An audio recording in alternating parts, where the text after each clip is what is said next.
यह कहानी काल्पनिक है। इसे किसी गलत उद्देश्य से न लिया जाए। अरे, मैं तुमसे कुछ पूछ रही हूँ बेटा, तुम्हारा ध्यान कहाँ है? नीचे बैठकर सब्जी काटते हुए माँ बोली।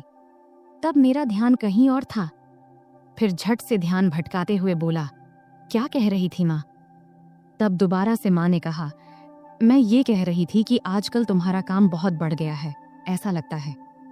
मैंने जवाब देते हुए कहा, हाँ माँ, काम तो बहुत बढ़ गया है। अब तो समय ही नहीं मिलता, इसलिए अभी मैं ग्राहकों की डिमांड पूरी करने में लगा हूँ।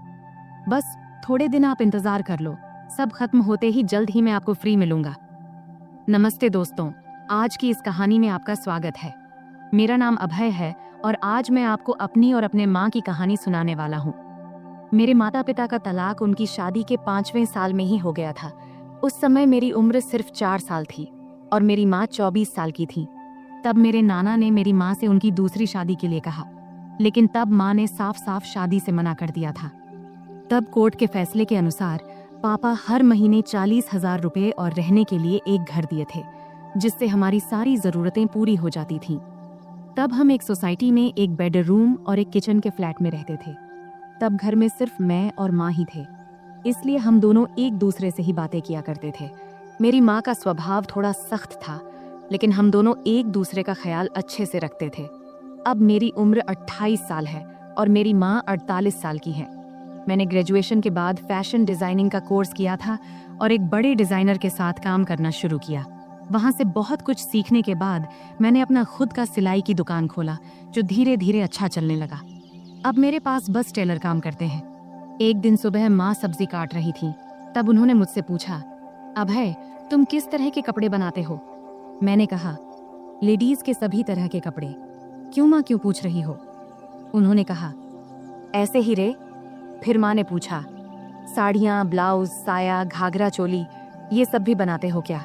मैंने कहा, हाँ माँ, सब बनाते हैं। फिर माँ ने कहा, तब तो तुम्हारे सिलाई की दुकान में रोजाना बहुत सारे महिलाएं आती होंगी। इस पर मैंने कहा, हाँ माँ, बिजनेस किया है तो पुरुष महिलाएं सब तो आएंगी ही ना। फिर आगे माँ ने पूछा, तो बेटा महिलाएं का नाप कौन लेता है, कोई आदमी रखा है क्या? तब मैंने कहा, हाँ माँ, सब मैनेज हो जाता है, आजकल सब चलता है, लेकिन तुम इतना क्यों पूछ रही हो? इस पर माँ ने कहा, मुझे भी कुछ ब्लाउज सिलवाने हैं। मेरी जो दोस्त थी उसने अब काम छोड़ दिया है। मैंने कहा, माँ, आप इतने देर से पहेलियाँ क्यों बुझा रही थी? अगर आपको ब्लाउज बनवाना है तो इसमें दिक्कत क्या है? तुम अपना पुराना ब्लाउज दे दो, मैं टेलर को दे दूंगा, वह बना देगा, फिर लाकर तुम्हें दे दूंगा। इतना सुनते ही माँ ने कहा, मेरा कोई भी ब्लाउज अब फिट नहीं होता है, नई नाप लेनी पड़ेगी। इस पर मैंने कहा, ठीक है माँ, मैं टेलर को बोल दूंगा, कल टेलर आकर तुम्हारी नाप ले लेगा। अब तो कोई दिक्कत नहीं है ना? तभी माँ बोली, बेटा, मुझे ऐसा नहीं लगता कि मैं किसी अजनबी आदमी को अपना नाप लेने दूंगी। मैंने कहा, माँ, अगर आप नाप नहीं देंगी तो फिर ब्लाउज कैसे सिलाएगा?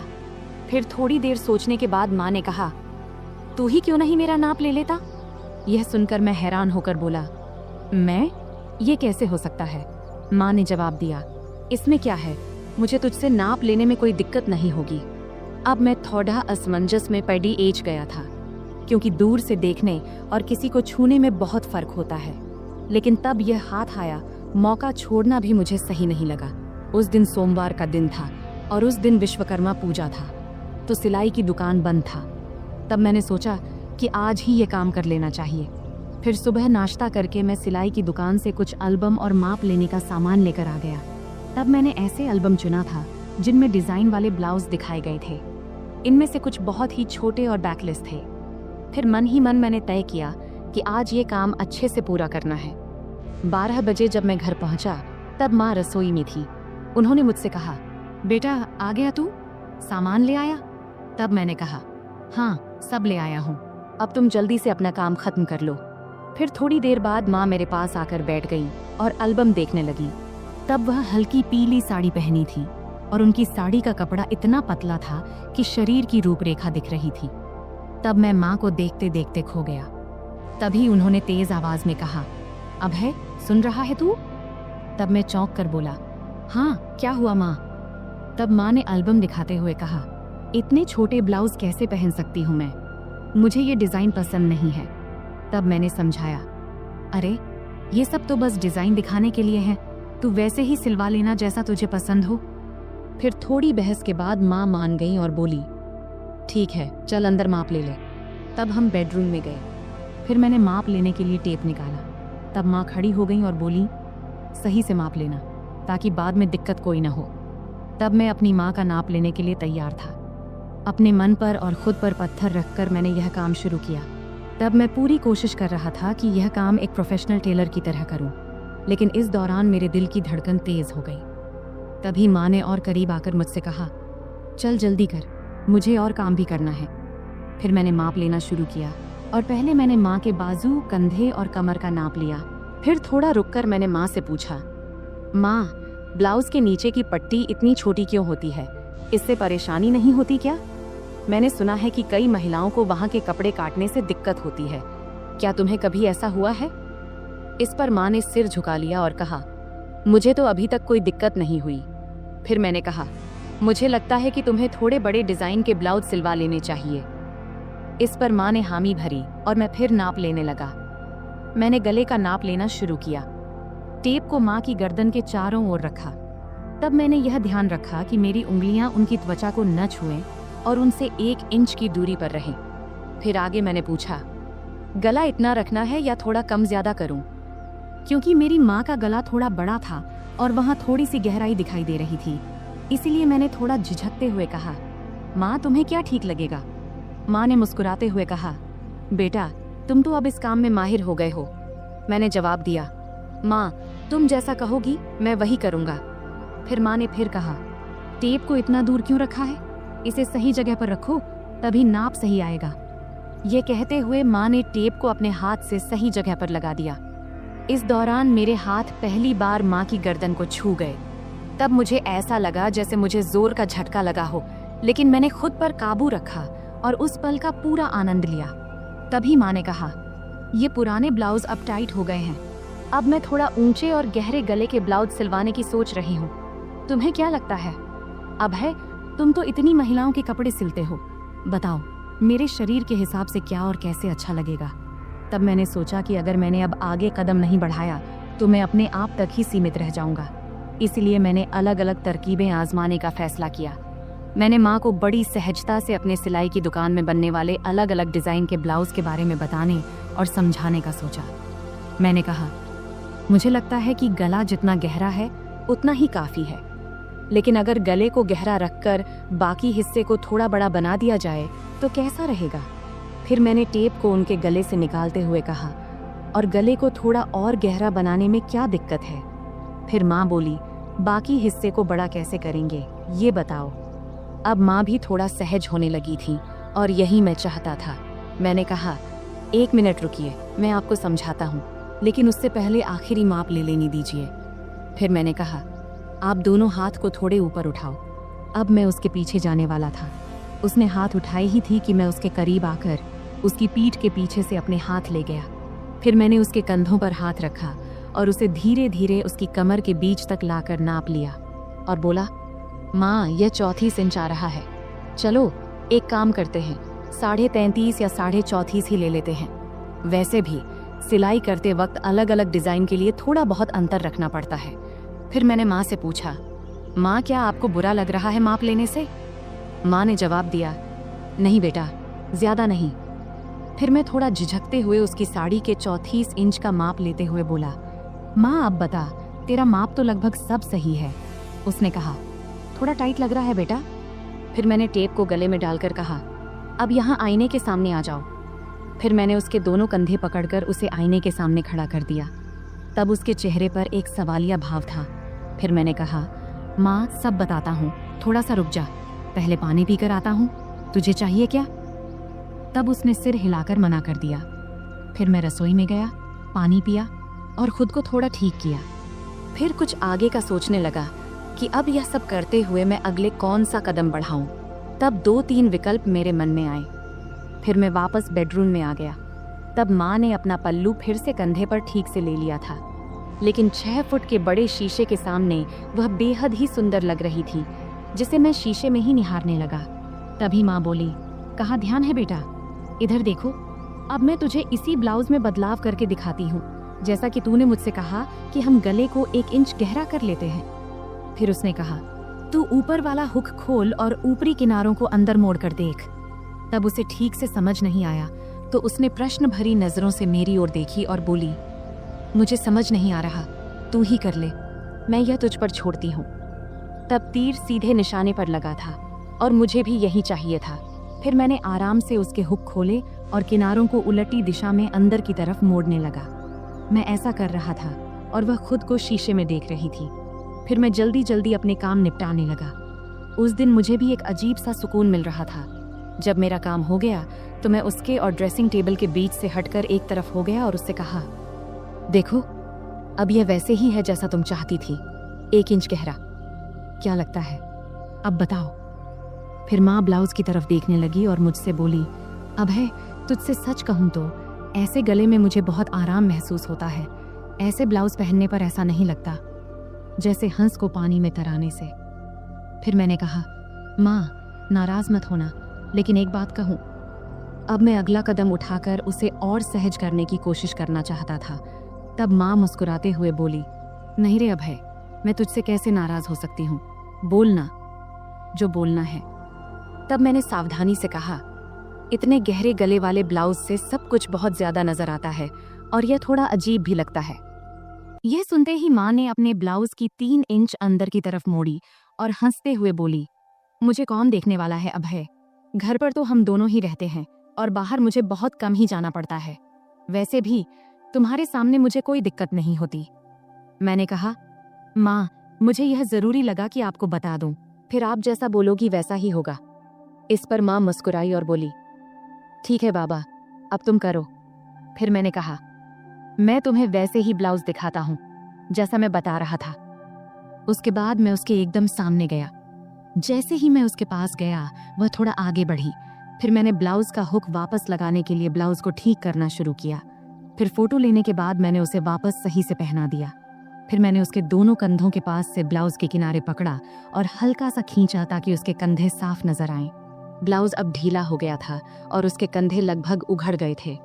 इसके बाद मैंने नीचे से दोनों तरफ अपनी 2 उंगलियां अंदर डालीं और वह सहजता से ब्लाउज के अंदर चली गई। तब उसने मेरी तरफ देखकर कहा, क्या कर रहे हो बेटा, मुझे कुछ समझ नहीं आ रहा, बस 1 मिनट रुको माँ। मैंने सिर हिलाते हुए कहा और फिर अपने काम में लग गया। अब मैंने उसके ब्लाउज के नीचे की किनारी पकड़ा और उसे थोड़ा नीचे खींचा। फिर मैंने उसके ब्लाउज के नीचे के दोनों हुक खोल दिए। अब उसकी गर्दन की कटिंग थोड़ी दिख रही थी। अब सारा काम खत्म करने के बाद मैं थोड़ा पीछे हटकर उसे एक बार देखा और फिर किनारे हो गया। अब उसका गला बड़ा हो गया था, लेकिन ज्यादा गहरा नहीं था। तब मैंने नोटिस किया कि उसकी चेहरे पर संतोष नहीं दिख रहा था। शायद उसे और गहरे गले वाला चाहिए था। इसलिए मैंने पूछा, क्या हुआ माँ, ऐसा ठीक नहीं लग रहा क्या? तब माँ ने हाथ रखते हुए शरारती अंदाज में हंसते हुए बोली, नहीं रे, मुझे गहरा गला अच्छा लगता है, नहीं तो ऐसा लगता है जैसे किसी ने कसकर बांध दिया हो। तब उसकी बात सुनकर मुझे ऐसा लगा जैसे मुझे 440 वोल्ट का झटका लगा हो। फिर आगे वह बोली, अरे ये कई बार सिर्फ दूरी की वजह से होता है। एक काम करो, क्या तुम सिर्फ ब्लाउज में ही माप ले सकते हो? वैसे भी मुझे ऐसा एक ब्लाउज चाहिए जिसमें नीचे कुछ पहनने की जरूरत ना हो। अगर माप सही से लो तो बेहतर रहेगा। मैंने कहा, हाँ माँ, यह सही भी रहेगा, लेकिन बाकी ब्लाउज के लिए तो नीचे पहनना जरूरी होगा, नहीं तो वे टाइट हो जाएंगे। तब माँ ने सिर हिलाते हुए कहा, ठीक है, तुम यहीं रुको, मैं आती हूँ। फिर वह बाथरूम में चली गई और दरवाजा थोड़ा सा खुला ही छोड़ दिया। तब मन में ख्याल आया कि दरवाजे के पीछे से झांकूं, लेकिन मैंने संयम बनाए रखा, क्योंकि मैंने तय किया था कि धीरे धीरे माँ को अपने सामने सहज बनाना है। फिर 5 मिनट बाद माँ बाहर आई और मेरे सामने आकर खड़ी हो गई। तब एक पल के लिए मैंने उसकी ओर देखा और देखकर हैरान रह गया, लेकिन मैंने कोई प्रतिक्रिया नहीं दिया और अपने काम में लग गया। फिर मैंने कहा, माँ, अब हम सिर्फ तुम्हारी पीठ का ही माप लेंगे, क्योंकि फर्क वहीं से पता चलेगा। तब माँ ने हल्के से मुस्कुराते हुए पूछा, क्या रे, तुम लोग सिलाई की दुकान में भी औरतों को ऐसे ही कपड़े उतरवाने को कहते हो क्या? फिर आगे माँ ने अपना हाथ मेरे कंधे पर रखते हुए और शरारती अंदाज में हंसते हुए बोली, तुम्हारी तो मौज है बेटा, इतनी सारी औरतों को संभालने का काम मिलता है। इस पर मैंने जवाब दिया, माँ, मज़ा कैसा? मैं तो अब कुछ खास औरतों को छोड़कर माप लेना बंद कर चुका हूँ। अच्छा, और ये क्यों? माँ ने पूछा। इस पर मैंने जवाब दिया, माँ, कुछ औरतें जो बड़े घरों की होती हैं या जो हमारी शुरुआती कस्टमर थीं, वे मेरे कारीगरों को माप नहीं लेने देती, इसलिए मुझे खुद ही लेना पड़ता है, तुझे लेना पड़ता है। यह कहती हुई माँ पलंग पर बिना आंचल के बैठ गई और फिर बोली, बेटा, तुम्हारी तो मन मोह लेती होगी इन औरतों ने। मैंने मुस्कुराते हुए कहा, नहीं माँ, मैं तो बिल्कुल प्रोफेशनल तरीके से काम करता हूँ। फिर माँ ने शरारती मुस्कान के साथ पूछा, लेकिन फिर भी तुम्हें उनका स्पर्श तो होता होगा ना, है कि नहीं? सच बता। इस पर मैं थोड़ा शर्माते हुए बोला, हाँ, होता है, लेकिन वे कुछ नहीं कहती क्योंकि उन्हें मेरे सामने सुरक्षित महसूस होता है। फिर माँ ने हंसते हुए कहा, मेरा बेटा कितना समझदार है। ये कहते हुए उसने मुझे गले लगा लिया। इतनी ठंडी रात में उसके गले लगाने से उसकी गर्माहट मुझे महसूस होने लगी। फिर थोड़ा पांव खींचते हुए माँ ने पूछा, बेटा, तुमने ये सब बातें कहाँ से सीखी? मैंने कहा, माँ, इन औरतों से ही। वे इतने अलग अलग शब्द बोलती हैं कि क्या बताऊं। फिर माँ ने मजाक करते हुए कहा, अच्छा बेटा, तुम मुझे भी कुछ बताओ। तब मैंने कहा, नहीं माँ, तुम हंसोगी और कहोगी कि ये सब मुझे कैसे पता। माँ बोली, नहीं बेटा, मैं समझती हूँ कि तुम अब बड़े हो गए हो, लेकिन मुझे यह भी समझना है कि तुम्हें क्या पता है और क्या नहीं। फिर मैंने हिम्मत जुटाकर माँ से कुछ बातें साझा किया। तब माँ ने आत्मविश्वास से कहा, अरे बाबा, तुम्हें तो सब पता है। फिर मैंने हंसते हुए कहा, चलो छोड़ो ये सब, अब तुम्हारा नया डिजाइन वाला ब्लाउज लेकर आता हूँ। फिर मैंने उठते हुए पूछा, हाथ लगाऊं तो चलेगा ना? तब माँ ने खुद को सभ्य दिखाने की कोशिश करते हुए कहा, अरे हाँ बेटा, मुझे तुम पर पूरा भरोसा है। और क्या तुमने इतना जल्दी सब कुछ फिट कर लिया? फिर माँ ने थोड़े जोर से हंसते हुए कहा, बेटा, देख ले कहीं कुछ और लगाना बाकी तो नहीं है। तब उसके इस मजाक से मैं शर्म से लाल हो गया। अब वह पल भी आ गया था जिसका इंतजार था। फिर मैंने माँ को ड्रेसिंग टेबल के सामने खड़ा किया और खुद उसके पास जाकर खड़ा हो गया। फिर मैंने अपने दोनों हाथ नीचे लाते हुए कहा, देखो, ये कितनी नीचे तक जा रहा है, इसका कारण इसका माप है। यह कहते हुए मैंने अपने दोनों हाथ उसके ब्लाउज के किनारे पर रख दिया। तब मेरी धड़कन एकदम से तेज हो गई थी और हाथ भी हल्के से कांप रहे थे। मेरी माँ अभी भी उतनी ही क्यूट लग रही थी, भले ही वह थोड़ी बड़ी हो गई थी। फिर माँ ने अपना हाथ मेरे हाथ पर रखते हुए हल्का सा हिलाते हुए कहा, अभय, सच कहूँ तो मुझे इसमें कोई दिक्कत नहीं है। मैं इसे ब्लाउज पहनने को तैयार हूँ, लेकिन मेरी एक ही शर्त है, गला जितना गहरा हो सके उतना चलेगा। तभी मैंने हाथ हटाते हुए पूछा, माँ, एक बात बताओ, तुम्हें और बाकी औरतों को गहरा गला ही क्यों पसंद आता है? नॉर्मल गला भी तो अच्छा लगता है। इस पर माँ ने मुस्कुराते हुए बोली, अरे बेटा, मुझे तो ये घर में ही पहनने हैं। घर में तो कोई दिक्कत नहीं है, इससे थोड़ा आरामदायक लगता है और गर्मी भी नहीं लगती। फिर माँ बोली, बेटा, तुम एक बात बताओ, अगर गला बहुत गहरा हुआ तो पट्टी दिखेगी क्या? मैंने जवाब दिया, हाँ, जरूर दिखेगी, लेकिन अगर गर्मी लगती है तो आल घर में सिर्फ गाउन क्यों नहीं पहनती? खैर, कुछ ना पहनोगी तब भी चलेगा, मैं तुम्हारे लिए एक सुंदर स्लीवलेस गाउन सिलवा देता हूँ। तब माँ ने अपना नाक सिकोड़ते हुए कहा, गाउन, और वह भी स्लीवलेस? मुझे पसंद नहीं है। तब मैंने समझाते हुए कहा, अरे, घर में तो कोई दिक्कत नहीं है, वैसे गर्मी में पेटीकोट भी नहीं पहनोगी तो और आरामदायक लगेगा। चलो एक काम करते हैं, एक ऐसा गाउन सिलवा कर देख लो, बस एक बार पहन कर देखना, अगर अच्छा लगे तो ठीक, वरना मत पहनना। तब माँ ने सोचा और कहा, ठीक है बाबा, एक बार ट्राई कर लेंगे, अब आगे क्या करना है? मैंने हल्की मुस्कान के साथ कहा, अब तो बस इसे फाइनल कर लेते हैं, और अगर गाउन अच्छा लगा तो तुम्हें और भी सिलवा दूंगा। फिर मैंने माँ को गाउन का सैंपल दिखाने के लिए अलमारी से एक गाउन निकाला और कहा, देखो, ये स्लीवलेस है, लेकिन इसका मटेरियल बहुत कंफर्टेबल है, इसे पहन कर देख लो, अगर अच्छा लगे तो इस डिजाइन में कुछ और बना दूंगा। माँ थोड़ा हिचकिचाई, लेकिन फिर उसने कहा, ठीक है, इसे पहन कर देखती हूँ। वह गाउन लेकर बाथरूम में चली गई। तब मैं थोड़ा नर्वस था, लेकिन खुद को शांत रखने की कोशिश कर रहा था। कुछ देर बाद माँ बाहर आई। गाउन में वह बहुत प्यारी लग रही थी। आते उसने पूछा, कैसा लग रहा है बेटा? मैंने कहा, बहुत अच्छा लग रहा है, तुम पर यह डिजाइन बहुत सूट कर रहा है। फिर माँ ने आईने में खुद को देखा और हल्के से मुस्कुराई। फिर उसने कहा, हाँ, ये तो सच में बहुत आरामदायक लग रहा है। फिर मैंने माँ से कहा, तो पक्का, अब मैं ऐसे 2-3 और डिजाइन तैयार कर दूंगा। माँ ने कहा, ठीक है, लेकिन ध्यान रखना कि मटेरियल हमेशा ऐसा ही होना चाहिए, और हाँ, गला थोड़ा गहरा हो तो बेहतर होगा। फिर मैंने सहमति में सिर हिलाया। यह कहते हुए माँ फिर से सामान्य कपड़ों में वापस आ गई। फिर हमारी बातचीत यही खत्म हो गई। आखिरकार मैंने महसूस किया कि माँ के साथ यह बातचीत न केवल उनके आराम के लिए थी, बल्कि एक नए दृष्टिकोण को समझने की भी थी। यह एक ऐसा पल था जहां हम दोनों एक दूसरे की भावनाओं को बेहतर तरीके से समझ सके। तो दोस्तों, यह थी हमारी आज की छोटी सी कहानी।